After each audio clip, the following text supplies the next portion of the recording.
Duet Anang Hermansyah dan Krisdayanti baru-baru ini menjadi sorotan publik.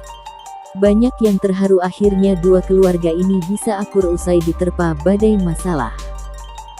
Dibongkar Raul Lemos, kunci keharmonisan tersebut ternyata disebabkan oleh beberapa faktor. Tak lain, salah satunya adalah dengan kehadiran sang cucu, Aminah Hana Nur Atta. Tak dipungkiri, kehadiran anak pertama Aurel dan Atta ini bak jadi penyatu hubungan keluarga besar jadi harmonis. Oh ya, seringlah. Dengan kehadiran Aminah kecil, itu membuat kami lebih harmonis lagi, kata Raul Lemos. Tak hanya itu saja, Raul juga menilai adanya keharmonisan itu terjadi memang atas kemauan diri sendiri untuk bisa berdamai.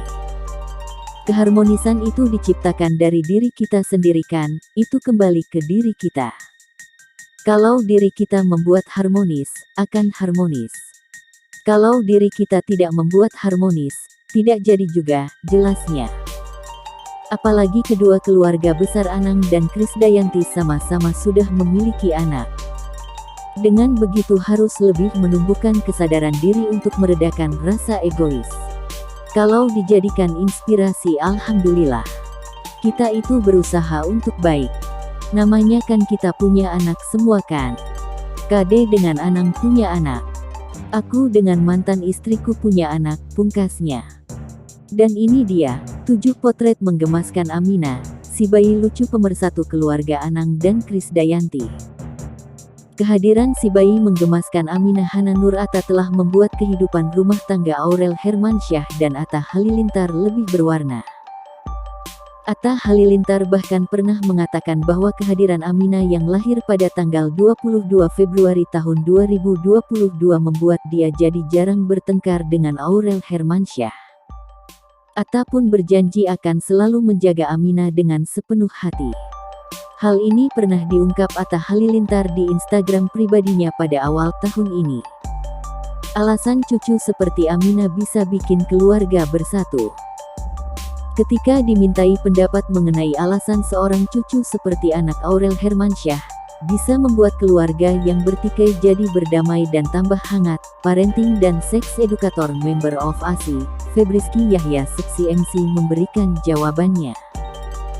Ada Atta Halilintar berbeda yang dirasakan antara cucu dan kakek nenek, dibanding ikatan orang tua dan anak, katanya. Makanya, perlakuan orang tua ke anak beda sama orang tua ke cucu. Jauh lebih manjain dan enggak disiplin karena mereka pengennya yang penting cucunya nempel ke mereka, bukan tanggung jawab disiplinin sama mendidik, ujarnya. Lebih lanjut, menurut sepengetahuan Febri, tanpa disadari kehadiran Atta Halilintar membuat keluarga Anang Hermansyah dan Raul Lemos bersatu. Atta itu kelihatan banget dia berusaha untuk menyatukan keduanya. Ditambah lagi perekatnya kasih sayang Kade dan Ashanti ke cucu. Siapa sih yang bisa menolak anak bayi yang lucu gitu? Ujarnya. Di sisi lain, psikolog anak dan keluarga, Ayu Sutomo, mengatakan, karena cucu bisa dibilang punya ikatan emosi yang istimewa dengan orang-orang yang ada dalam keluarga. Selain itu kehadiran cucu juga jadi sarana untuk berkumpul. Sehingga bisa menciptakan pengalaman emosi positif pada masing-masing anggota keluarga, ujar Ayu saat dihubungi. Berikut potret menggemaskan baby Emina yang berhasil menyatukan keluarga Anang Hermansyah, Ashanti dan Raul Lemos, Krisdayanti. Penampilan lucunan menggemaskan Aminah di atas panggung konser Krisdayanti curi perhatian. Aminah di tengah-tengah Krisdayanti, Aurel Hermansyah, dan Amora Lemos. Aminah diambil dari nama Ibu Rasulullah Shallallahu Alaihi Wasallam yang diyakini bisa bikin dia jadi perempuan hebat. Atta lalu mengatakan Hana di nama Aminah artinya kebahagiaan. Tingkah lucu Aminah membuat penonton konser Krisdayanti tidak henti-hentinya memberikan tepuk tangan. Atta Halilintar kembali memberikan penjelasan soal curhat mantan sopirnya yang bernama Pak Arman karena mengaku dizalimi usai bekerja dengannya. Pengakuan ini pun sempat viral di media sosial beberapa waktu lalu. Suami Aurel Hermansyah ini kemudian bercerita soal awal pertemuan dengan mantan sopir Atta Halilintar itu. Ia juga menegaskan kalau kisah ini bukan ditujukan untuk menjelekkan kinerja sang mantan sopir. Semua berawal dari tag-an netizen yang banyak banget, "Bang Atta bantu Pak Arman. Kami tergerak hati ngajak berjumpa," tulis Atta dalam komentar yang kembali diunggah di akun Instagram @etim20_Indonesia. Dia pun langsung mengetes kinerja sang mantan sopir. Namun saat itu Pak Arman dinilai Atta amat berbahaya ketika mengemudi. Pas tes drive pertama langsung bahaya dan kena trotoar. Kondisi Aurel waktu itu kalau tidak salah hamil atau lagi program menuju hamil begitu, sambung dia. Atta pun masih memberikan kesempatan karena berniat ingin membantunya. Ia juga memberikan kompensasi soal jadwal kerja Pak Arman.